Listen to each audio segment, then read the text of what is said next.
చూస్తే ఆంధ్రప్రదేశ్ వరద ప్రభావిత ప్రాంతాల్లో రేపు కేంద్ర బృందం పర్యటించనుంది. కృష్ణా, ఎన్టీఆర్, గుంటూరు జిల్లాలో కేంద్ర బృందం ఇంటర్ మినిస్ట్రియల్ టీమ్ టూర్ చేయనుంది. కేంద్ర హోంశాఖ అదనపు కార్యదర్శి సంజీవ్ కుమార్ జిందాల్ నేతృత్వంలో కేంద్ర బృందం వరద ప్రభావిత ప్రాంతాల్లో పర్యటించి నష్టాన్ని స్వయంగా పరిశీలించనుంది. బాధితులతో నేరుగా మాట్లాడనుంది.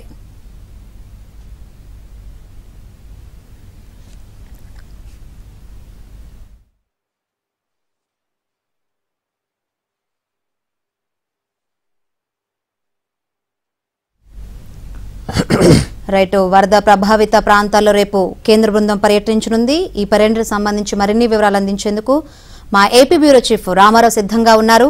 రామారావు, ఏంటి అప్డేట్స్? శంకరి, ఈ నెల 5వ తేదీన రాష్ట్రంలో వరద ప్రభావిత ప్రాంతాల్లో కేంద్ర బృందం పర్యటించనుంది. రేపు కేంద్ర బృందం కృష్ణా, ఎన్టీఆర్, గుంటూరు జిల్లాల్లో పర్యటించి వరద నష్టాన్ని అంచనా వేయనుంది. ఈ బృందంలో కేంద్ర హోంశాఖ అదనపు కార్యదర్శి సంజీవ్ కుమార్ జిందాల్ నేతృత్వంలో బృందం పర్యటించనుంది.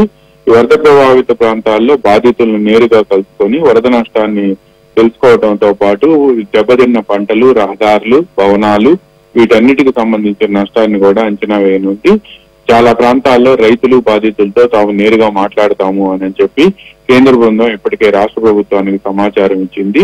ఇందులో జాతీయ విపత్తుల నిర్వహణ సంస్థ సలహాదారుడు కర్నల్ కేపీ సింగ్, కేంద్ర జల సంఘం డైరెక్టర్ సిద్ధార్థ్ మిత్రా, కేంద్ర జల సంఘం హైదరాబాద్ కు సంబంధించిన ఎస్సీ ఎం రమేష్ కుమార్, దీంతో పాటు ఎన్డీఎస్ఏ సదరన్ జోన్ చెన్నైకి చెందిన డైరెక్టర్ ఆర్ గిరిధరన్, ఎన్డీఆర్ఎఫ్ 10వ బెటాలియన్ కమాండెంట్ వివిఎన్ ప్రసన్నల నేతృత్వంలో కూడిన కేంద్ర బృందం గురువారం వరద ప్రభావిత ప్రాంతాల్లో పర్యటిస్తుందని చెప్పి రాష్ట్ర ప్రభుత్వానికి కేంద్రం నుంచి సమాచారం అందింది. ఈ బృందం నివేదిక ఇచ్చిన వెంటనే రాష్ట్రానికి సంబంధించి నష్టాలపై నివేదిక తమకు అందిన వెంటనే దాన్ని పరిశీలించి రాష్ట్ర ప్రభుత్వానికి తగిన సహాయ సహకారాలు అందిస్తాము అని కూడా కేంద్ర ప్రభుత్వం అందులో స్పష్టంగా పేర్కొంది. Shankari, right, thank you Ramarao.